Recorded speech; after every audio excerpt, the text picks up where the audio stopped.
कि ऐसा करो उसे नाव में बैठा रहो, नाव में तो बैठेगा ना, और उसे पानी में डाल दो, जितनी नाव डूबे उतने निशान लगा दो, फिर हाथी को नाव में से निकाल लो और किनारे की धूल मिट्टी कंकड़ पत्थर सब नाव में भर दो।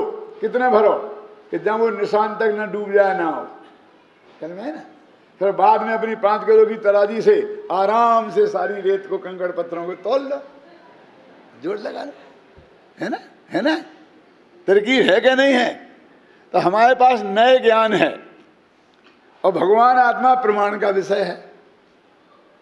देखो घबराना नहीं, अभी तुम अनुभव प्रमाण का विषय नहीं है, अनुभव प्रमाण का विषय नहीं है।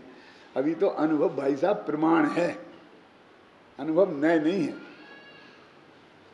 कहाँ देखना है, ऐसी चिट्ठी में देखो ना, अनुभव प्रमाण, अनुभव प्रमाण, अनुभव नए, कहीं शब्द मिला हो तो बताओ मुझे आज तक शास्त्र में। अनुभव के साथ प्रमाण शब्द तो लगा मिलेगा, अनुभव के साथ नए नहीं मिलेगा। और केवल ज्ञान प्रमाण है कि नए, तो वे समदृष्टि होंगे कि नहीं, सम्यक ज्ञानी होंगे कि नहीं। केवल ज्ञान प्रमाण बालक क्या नवाला ज्ञानी नहीं होता, समझती नहीं, तो क्या कह रहे तुम्हें, पागल हो गए हो। ये गोली जाके कहाँ लगेगी तुम्हें पता ही नहीं है।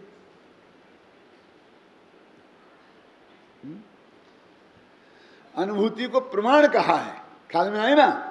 वो तो नए का तो विकल्प अस्त हो जाता है, अनुभूति होने के पहले नए का विकल्प अस्त हो जाता है, प्रमाण का भी विकल्प अस्त हो जाता है। लेकिन जो ज्ञान पैदा होता है वो ज्ञान प्रमाण है, वो ज्ञान नए नहीं है। क्योंकि नए में तो मुख्य गुण की व्यवस्था होती है, उसमें मुख्य गुण कहाँ है। अब अनुभूति प्रत्यक्ष है क्या परोक्ष है, क्यों। तो प्रत्यक्ष और परोक्ष प्रमाण के भेद है, नए के तो भेद ही नहीं है। समझ नहीं ना। तो ऐसा तो अभी वो कहते हैं कि वो वस्तु को तुम्हें रखना है तो उसको तुम तोड़ नहीं सकते, तुम अपनी दृष्टि में जो कुछ करना हो करो, ख्याल में आई ना। वस्तु में तुम हस्तक्षेप नहीं कर सकते हो, और हम तो हमारी दृष्टि में हम क्यों करें, समझे ना। मैं तो ऐसा बोलता हूँ, नाराज मत हो जाना। उदाहरण मेरे को बहुत पुराना आ रहा है याद, और अच्छा नहीं लगेगा तो थोड़ा सा बर्दाश्त कर लेना। कि एक वो था ना, कौन, दुनिया, रुई को धुनते ना, क्या समझ में आ गया कि नहीं आ गया। पिंजारा, हाँ वो पिंजारा जो रुई धुनता है और अपनी लड़ाई मदाई में भरता है। तो उसमें रुई धुनता था रोज ना, तो वहीं उसके बच्चे ने लैट्रिन कर ली। तो उसे कहा साफ करो, लैट्रिन को साफ करो, लैट्रिन। तो कहा हम क्यों हाथ लगाएं, हमारे पास जब दुनिया है अभी हाथ धुन देते हैं। तो फटाफट उसने धुन दिया तो सारे उड़ के सारे घर में फैल गई। क्या समझ में आया। तुम ओवर वाइज हो गए हो ना। अभी हाल हम निकाल कुल के फेंक देते हैं, इस नए को, उसको नए को, उसको द्रव्य के पर्याय को। अरे कितना रायता फैल जाएगा तुम्हें पता नहीं है। तुम्हें जो कुछ करना है अपनी दृष्टि में करो। अच्छा तुम्हें क्या करना है, उसे ठीक करना है कि दृष्टि को ठीक करना है, बोलो कुमार जी। क्यों बालचंद जी, आपको बोलने की परमिशन नहीं है ऐसे नहीं।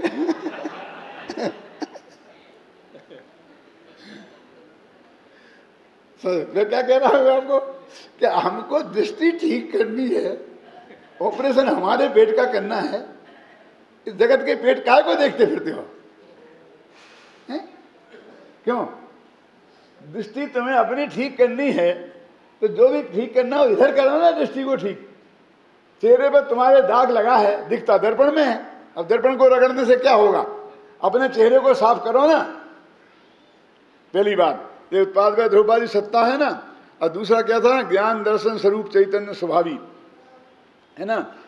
तो इसमें क्या लिखा है, चैतन्य स्वभावी होने से नित्य उद्योत रूप निर्मल ज्ञान दर्शन ज्योति स्वरूप है। ये तो हो गया। अब अनंत धर्मों का अधिष्ठाता रूप एक धर्मी होने से, अनंत धर्मों का अधिष्ठाता एक धर्मी है ना। तो अब आप तो धर्म और गुण का अंतर तो जानते हैं ना। जिनकी पर्याय होती हैं उसे गुण कहते हैं, जो प्रतिद्वंदी होते हैं वे धर्म कहते हैं। नयों में सब धर्म ही धर्म है, और गुणों उसमें शक्तियों में ज़रा गुणों की चर्चा ज़्यादा है। तो ये अनंत धर्मों का धर्मी अधिष्ठाता है ना तुम्हारा भगवान आत्मा। क्यों? वो तुम्हारी दृष्टि का विषय है कि नहीं है कि उसमें से कुछ धर्म निकाल के बाहर फेंकने हैं? अरे वे तो ये कहते हैं कि हम नित्य तो धर्म को रखेंगे, जरा समझना प्रकाश, अनित्य को निकाल देंगे। वो कहते हैं हमने कब कही तुमसे ये बात?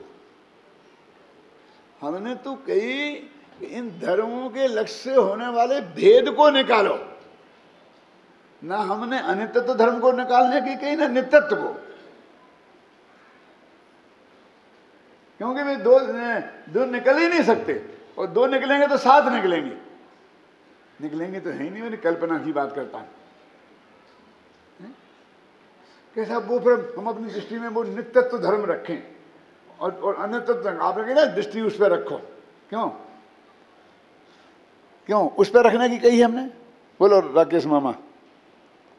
अरे सुनो, बहुत मर्म की बात है, बहुत अच्छे प्रवचन आ रहे हैं, सुनो, भाग के मत जाना। सुनो क्या कह रहा हूं कि वो जो हमने नित्य पक्ष हमें इष्ट है समझ लो, और अनित्य पक्ष अनिष्ट है, दोनों बातें अभी यहां तुम्हारे ज्ञान के निर्णय में कर लिया। अब दृष्टि में करने के लिए अनित्यता पे से हटा के नित्यता पे रखें कि नित्य का जो अखंड द्रव्य है उस पर रखें? मुझे बताओ। भेद को निकालना है ना, तो तुम धर्म निकाल दे, वो गुण भेद को निकालना था, स्पष्ट है ना, और तुम गुण को ही निकाल दे। गुण धर्म तो एक ही बात है ना, शक्तियों में धर्म भी तो अनंत धर्मों का अधिष्ठाता है ना भगवान आत्मा। तो एक आध धर्म निकाल के बाहर कर दें उसे, क्यों? और फिर वो आत्मा जो बचेगा उसे तुम अपनी दृष्टि में लो। दृष्टि में लो का मतलब समझते? दृष्टि का अर्थ ही लोग नहीं समझते हैं। मैं 1,00,000 दफे कहता हूं और आज कह रहा हूं, समझ लेना दृष्टि माने क्या है। दृष्टि माने ये मैं हूं ऐसा अपनापन स्थापित करना, उसका नाम दृष्टि, उसी का नाम सम्यक दर्शन है। ये परिभाषा है जो आपको कहीं नहीं मिलेगी, सिर्फ मेरे पास मिलेगी। और ऐसी अचूक परिभाषा है इतनी, एक जो जिसमें जगत में कहीं गलत साबित नहीं हो सकती और बहुत सरल है। ये अपने भगवान आत्मा को जान लिया ना, और ये भी जान लिया कि ये ऐसा अलग है, ये अलग है, ये दृष्टि का विषय, सम्यक दर्शन नहीं होगा। सम्यक दर्शन कब होता है? कि जब ये होए कि ये मैं हूं, माने उसमें अपनापन आए। क्या? मुझे याद है कि मैंने शायद बहुत पुरानी बात है, इन अभय जी को पता होगा, सन मतलब मैं और 60 के पहले की बात करता हूँ कि जब ये मोक्षमार्ग प्रकाशक का जो ये पेज है ना 76, उस 76 पेज में एक वाक्य आता है कि अपने निज को और पर को क्या भिन्न जानना चाहिए। क्या सब ऐसा सब वाक्य है? हाँ, अपने और पराये का ज्ञान अवश्य होना चाहिए। उनकी ख्याल में आई कि नहीं? तो उसमें अनुवाद किया पंडित परमेश्वर जी ने, मंगललाल ने, जिसने भी किया है कि उसे अपना और पर का ज्ञान अवश्य होना चाहिए। अब मैंने तो मोक्षमार्ग प्रकाशक पढ़ा था ढूंढारी से, वो परमानंद जी के निकला था ना धीर सेवा मंदिर से, तो उसमें लिखा था अपना और पराये का ज्ञान अवश्य होना चाहिए, और उनने पराये का अर्थ कर दिया पर का। मेरे को बैठा नहीं, जरूरत ही नहीं है। हम पर का ज्ञान कहें तो सर्वज्ञ हो जाएं, तब सम्यक दृष्टि होंगे। पर का ज्ञान जरूरी नहीं है। इसका मतलब पर को जानता नहीं है ऐसा अर्थ मत लगाना। सम्यक दर्शन होने के लिए समस्त पर पदार्थों का ज्ञान होना जरूरी नहीं है, ये कह रहा हूं मैं। तो उसका क्या अर्थ है, क्या फर्क पड़ा, मैंने उसमें किया सुधारा। उसका अर्थ तो अपना और पराया का ज्ञान अवश्य होना चाहिए। तो उसका अर्थ है कि अपने में अपनेपन का और पर में परायेपन का ज्ञान अवश्य होना चाहिए। क्या क्या कह रहे हैं? सुनो, समर्थन होने के लिए ये रूमाल का ज्ञान होना चाहिए कि नहीं? होना चाहिए, रूमाल का ज्ञान होना चाहिए। हाँ, कि ये ज्ञान होना चाहिए कि ये रूमाल है, ये नहीं ये ज्ञान होना चाहिए कि ये मैं नहीं हूं। ये अनिवार्य है। कौन सा ज्ञान होना चाहिए? ये मैं नहीं हूं, ये ज्ञान होना चाहिए। और इसमें मेरे को परायेपन का अनुभव होना चाहिए, अपनेपन का अनुभव नहीं होना चाहिए। ये जो सबरा चक्कर है ना कि तन्मय, तन्मय का अर्थ, तन्मय का भी यही अर्थ है। क्या तन्मय का एक अर्थ है? क्योंकि तन्मय हो के नहीं जानते इसलिए पर को, इसलिए वो व्यवहार है, और स्व को तन्मय हो के जानते हैं इसलिए निश्चय है। अब तन्मय का प्रसिद्ध अर्थ ये उपयोग की एकाग्रता है, और सबके दिमाग में घुसा हुआ है। मेरे तो कैसेट सुनो, मेरी किताबें पढ़ो, तो मैं कहता हूँ 1000 बार तो ये बात लिखी होगी और बोली होगी, लेकिन नहीं, कोई ध्यान ही नहीं जाता। डंडा मार मार के बताओ तब भी नहीं जाता। क्या अर्थ है उसका? उसका अर्थ है, तन्मय का अर्थ है कि तत्मय, ये अपनेपन के साथ, कि वो जो त्रिकाली भगवान आत्मा को है वो अपनेपन के साथ जानते हैं कि ये मैं हूं, ऐसा जानते हैं, इसलिए वो निश्चय है। और देहादिक को ये मैं नहीं हूं ऐसा जानते हैं, तो इसका नाम हो गया अतन्मय, तन्मय का उल्टा। ये फर्क है वो तन्मय होने का। उपयोग की एकाग्रता से कुछ मतलब नहीं। तुम दुनिया भर को देखो, कोई लेना देना नहीं है, क्योंकि उपयोग बाहर हो, लड़ाई में गया हो तो संबंधिष्टि नहीं है, वो है। लेकिन उसमें जो अपने में एकाग्रता है, अपने में अपनापन है, तो ये अपनापन शब्द है जो मैंने बहुत बुद्धिमानी से, समझदारी से चुना है। तो शास्त्र में शायद आपको नहीं मिले, लेकिन मिला ना मोक्ष मार्ग प्रकाशक में, पराया, अपने और पराये का ज्ञान अवश्य होना चाहिए। अपने कहे तेरे को ग्राहक की पहचान नहीं है, तो अपने और पराये की पहचान नहीं है। ये बच्चे को होती है, छोटे से बच्चे को अपने और पराये की पहचान कैसे होती है? मतलब छोटे बच्चे को कैसे होती है? कि माँ डांटे पीटे तो भी उसका उसमें से अपनापन नहीं छूटता है ना। और दूसरी औरत कोई चॉकलेट दे, खूब प्यार करे, है ना, तो उसको अपनापन नहीं आता उसमें। व्यवहार तो उसका नरम दिखता है, इसका गरम दिखता है। क्यों? वो दे दे चॉकलेट, ले लो ले लो ले लो ले लो। वो चॉकलेट इतने प्रिय है कि समझ लो उसे मोक्ष मिल गया, लेकिन नहीं लेगी। अपनी मम्मी की तरफ देखा, ओके है ना, खेल खाता हूँ। कोई इतने से काम होता है कि नहीं होता? बोलिए। वो मना कर रही और उसे हमें प्रिय है, खुद भी नहीं देती है और दूसरे से नहीं लेने देती है। कितना गुस्सा आना चाहिए उसमें। शत्रु नंबर 1 तो वही है ना। लेकिन इतना विवेक उसको भी है कि शत्रु नंबर 1 नहीं है, ये मित्र नंबर 1 है। और ये जो खिलाने को दे रहे हैं ये शत्रु नंबर 1 है। देख के तूने क्यों नहीं लिया है? कि दादा आपको मालूम नहीं है क्या कि ये जो रेलवे में यहाँ वहाँ के लोग ऐसा लाके चॉकलेट खिला देते हैं, वो बच्चा बेहोश हो जाता है, फिर बच्चे को उड़ा ले जाते हैं। अरे तू इतनी समझदार हो गई, हमें तो पता ही नहीं था। आप इतना नहीं जानते। तू कैसे जानती है? मम्मी ने बताया। उसे अपनी मम्मी पे जितना भरोसा है हमें अपनी जिनवाड़ी माता पे उतना भरोसा नहीं है। उतनी भरोसा जिनवाड़ी माता पे हो जाए तो हमारा कल्याण हो जाए। अरे भाई तेरे को ये सारा कमाल अपनी दृष्टि में करना है, इस जगत में कुछ फेरफार करना ही नहीं है, करना नहीं है। ये तो भाषा है, कर सकता ही नहीं है। माथा मारने के अलावा तेरा माथा फूटने वाला और कुछ होने वाला नहीं है। सुनिए, और स्वपर प्रकाशन में समर्थ हो। स्वपर प्रकाशन में समर्थ समस्त पदार्थों को प्रकाशित करने वाली एक रूपता जिसने प्राप्त की है। जो स्वपर को प्राप्त एक रूपता, स्व को जैसे जाने मेरी पर को जाने। ज्ञान तो ज्ञान का, ज्ञान कोई भेद ही नहीं करता, बस खत्म।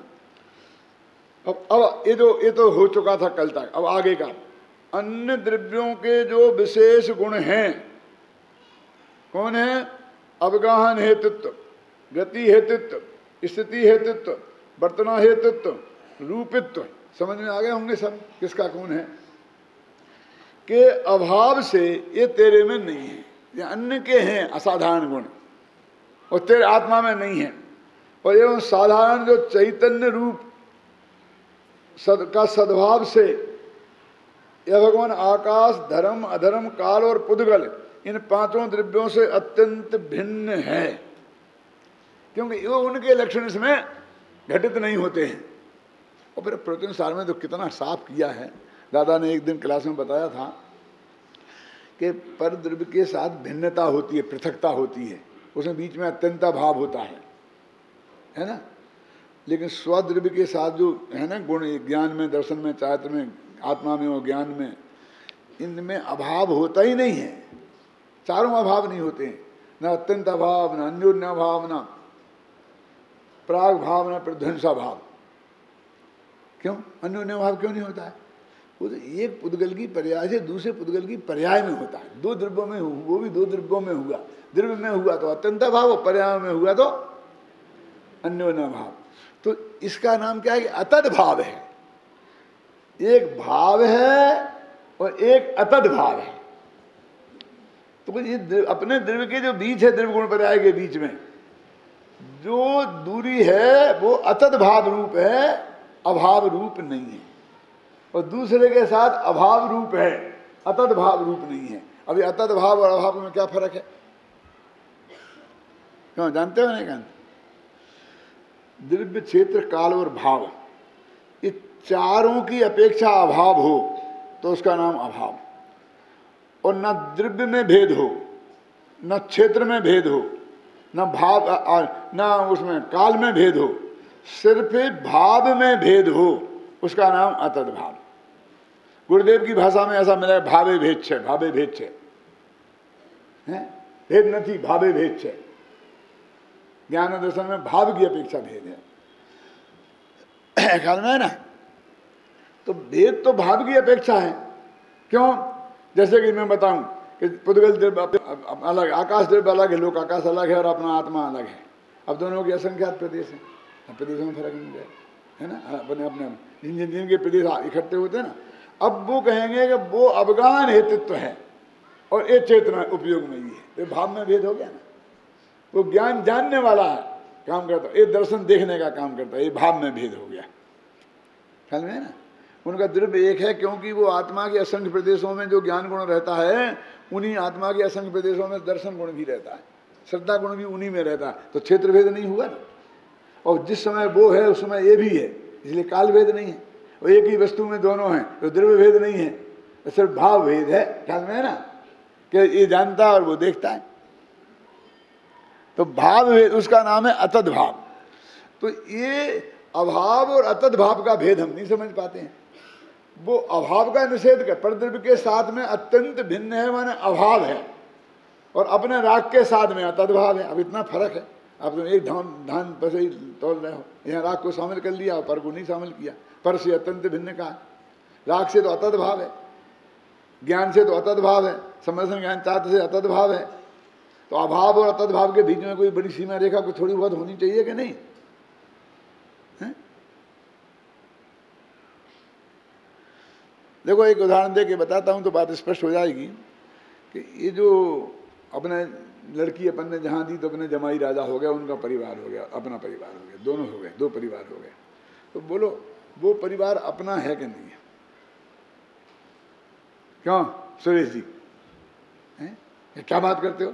लड़की दी है, अपना नहीं है तो दूसरे का है? हम तो अपने बेटे से ज्यादा प्यार करते हैं जमाई को, करते कि नहीं करते? अपना है।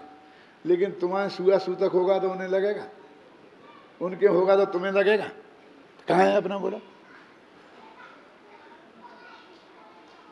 वो पर जो है, जो रिश्तेदार हैं वो हमसे अत्यंत भिन्न भेद वाले हैं।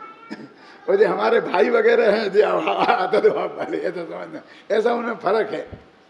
तुम्हारे राग और देश से कुछ होने वाला नहीं है वहां फैसला। ये तुम्हारे कुटुंब के हैं, परिवार के हैं, गोत्र के हैं, ख्याल में आई ना। तो ये तुम्हारे हैं और वे तुम्हारे नहीं हैं। तुम कितना ही द्वेष करो इनसे तो भी ये तुम्हारे हैं, और उनसे कितना ही राग करो तो भी वे तुम्हारे नहीं हैं। एक और मैं सामाजिक बात बता दूं आपको। कुल किसे कहते हैं और जाति किसे कहते हैं? जानते हो? सब बहुत जानते लेकिन परिभाषा नहीं जानते, बता नहीं सकते। अच्छा फिर आगे बढ़ते हैं, मैं थोड़े बताने की कोशिश करता हूं आपको। छेड़ा लगा सारा लोग, पिता भूपे अरे मातुल निरपे जो, हुए न तो मद ठाने। क्या अर्थ है इसका? कि पिता राजा हो और मद नहीं ठाने, मद मानो मद करे, पिता राजा है तो कौन सा मद होगा? कुल मद, है ना। और मामा राजा हो और घमंड करे तो कौन सा मद होगा? जाति मद। अब क्यों मामा से जाति क्यों और पिता से कुल क्यों? ये कुल मद क्यों? यानी दौलत राम जी कितनी गहरी पकड़ थी वो मैं आपको बता रहा हूँ। अभी आप सोच लेना, अपने ज्ञान से नाप लेना, कितने दिन छटारा पड़ा लेकिन आपकी समझ में नहीं आया, लेकिन उसमें कितनी गहरी पकड़ थी। क्यों? कि मामा राजा हो तो जाति मद, और बाप राजा हो तो कुल मद, चाचा राजा हो तो क्यों? सोचो, कुल। हाँ। मामा और चाचा में क्या बात? दोनों अंकल क्यों? समझ में आया ना? तो वो कुल मत हो। क्यों? क्योंकि जिस कुल में हमारा पिता हो वो कुल हमारा है। समझ गए ना? पिता हमारे कुल के बाद, ऐसा नहीं होगा हमारा कुल तो है समझ लीजिए पाटनी और बाप का कुल हो जाए कासलीवाल, ऐसा नहीं हो सकता। समझ गए ना? और मां का कुल हमारा कुल नहीं हो सकता, इसकी गारंटी है। क्यों? मैं भारल लूं, भारल की लड़की ले सकता हूं, पाटनी की लड़की से शादी कर सकता है। तो जिसकी लड़की से शादी नहीं कर सके वो कुल वाला नहीं है, कुल वाला है वो। और जिसकी लड़की से शादी कर सके वो जाति वाला है। समझना तीन भेद समझना। जिस जाति की हमारी माँ है, मान लेगा जैन जाति समझ लो, जो भी आप नाम परवार खंडेलवाल जो भी देना हो, तो उसमें से मैं लड़की ले सकता हूं और दे सकता हूं। और जो मेरे बाप का कुल है वो नहीं दे। माँ के कुल वाले को दे सकता हूं, ले सकता हूं, और बाप के कुल वाले को नहीं दे सकता हूं, नहीं ले सकता हूं। इसलिए माँ के कुल को जाति, माँ की उसको जाति बोलते हैं और उसे कुल बोलते हैं। समझ में आए ना? समझे ना? मतलब खंडेलवाल है तो खंडेलवाल जाति है और पाटनी गोत्र है, माने कुल है। तो पाटनी की लड़की में नहीं ले, पाटनी नहीं ले सकता है, लेकिन खंडेलवाल में से ही ले सकता है, खंडेलवाल के बाहर भी नहीं ले सकता। यदि लेंगे तो वो अपनी जाति में मानना पड़ेगा उसे। जो आज कहते हैं ना जाति के बाहर शादी नहीं करो, तो खंडेलवाल यदि एक जाति है तो पाटनी जी सुनना, लेकिन नहीं है। क्यों नहीं है? तो सुनो, इसलिए नहीं है कि हमने तो तत्वार सूत्र में 5 जातियां पढ़ी है ना, नामकर्म का भेद, गति जाति है ना। 5 जातियां कौन? 1 इंद्री जाति, 2 इंद्री जाति, 3 इंद्री जाति, 4 इंद्री जाति और 5 इंद्री जाति। तो हाथी घोड़ा सब हमारी जाति के ये सारे देव और ये नारकी अपनी जाति के हैं।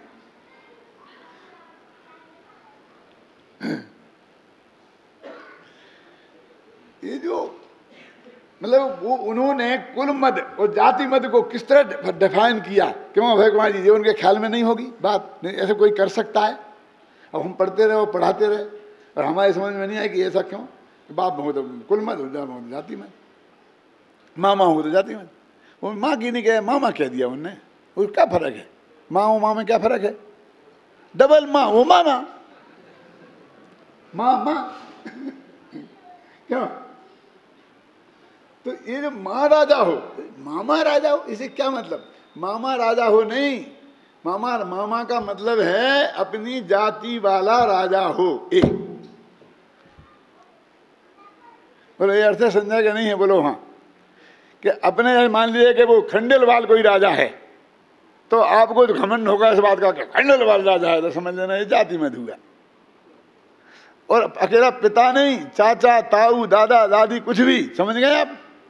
वो हुआ तो कुल मत होगा। वो जो पिता है वो अकेले पिता का प्रतीक नहीं है, पूरे कुल का प्रतीक है। शांति। और मामा और माँ है वो अकेली माँ का मामा का प्रतीक नहीं है, पूरी जाति का प्रतीक है। ख्याल में आ गए हैं? तो इसलिए ये कहते हैं कि ये ऐसा ही है भेद। कौन सा? ये जो भेद बता रहा हूं मैं, अतद भाव और अभाव, दोनों का मोर कोणी का फर्क है। तुम दोनों को एक भाव टाल रहे हो। हाँ, बाद में हम भी कहेंगे जैसा वो अलग जैसा ये अलग, लेकिन वो तो वास्तव में अलग है। और ये तो सिर्फ दृष्टि में नहीं रखना है। समझ में आया कि नहीं है? में 4 भाई हैं हम सगे, और 3 मामा के लड़के हैं, तो 7 भाई हो गए ना। बहुत प्रेम है सब में। लेकिन भाई साहब, वो तुम मामा के लड़के जो भाई हैं उसे घर में से निकाल दे और 1 इंच जमीन नहीं दे और 1 नया पैसा नहीं दे तो चलेगा। लेकिन घर का जो सगा भाई है नहीं चलेगा। क्या? आज तो और भी गजब हो गया है। पहले के जमाने में बाप कहते थे निकल जा नालायक मेरे घर से, मैं देश निकाला तेरे को दे दिया। वो कहता ऐसे नहीं निकलूंगा, मेरा हिस्सा दे दो। कि तेरा हिस्सा कहां से आया? अभी तो मेरा है ना, तेरा कहां से आया हिस्सा? कि जिस दिन मैं पैदा हो गया उसी दिन मेरा हिस्सा हो गया, आप धोखे में मत रहना। क्यों? हम 4 भाई हैं तो 25% मेरा है, इसका क्या अर्थ हुआ? बोलो बताओ। इसका अर्थ तेरा कुछ नहीं है। समझ में नहीं आया? समझ में? फिर कहता हूं 4 भाई हैं और कहता 25% मेरा है। समझ में आया ना? तो इसका मतलब तेरा कुछ नहीं। 4 भाइयों में बट गया। तू समझता है मेरा है और हम समझते तेरा कुछ नहीं है। लोग कहते नहीं, एक माँ का हिस्सा भी रख लो, एक बाप का हिस्सा। बड़ी कृपा करके माँ बाप का हिस्सा रख लेते हैं, एक डालान दे देते हैं, पढ़े रहो बेटा यहाँ। क्या है? तू समझता मैं मालिक हूं, वो समझता वो मालिक हूं। लेकिन वो मामा का लड़का मांगेगा कि मेरा हिस्सा है। इसका मतलब वो अन्य, वो हमसे भिन्न है, पृथक है, और ये अन्य है। ख्याल में आई ना? इन दोनों का भेद विज्ञान तो हमें समझना चाहिए ना। भले ही प्रेम कितना हो और भाई क्या हो, जो भी कहना हो तुम कहते रहो। देखो मेरा हिस्सा हो गया उसका, मैंने क्यों? कि मैं तेरे कुल में पैदा हो गया हूं। तो इसलिए कहते हैं अन्योन्य भाव, क्या नाम, अत्यंता भाव। अत्यंता भाव ही क्यों? पूरा अभाव ही कहो ना, चारों अभाव जिसमें लगे वे 2 पृथक पृथक द्रव्य हैं, और एक भी अभाव जिसमें ना लगे, अतद भाव जिसमें लगे, वो अपनी द्रव्य की मर्यादा के भीतर की वस्तु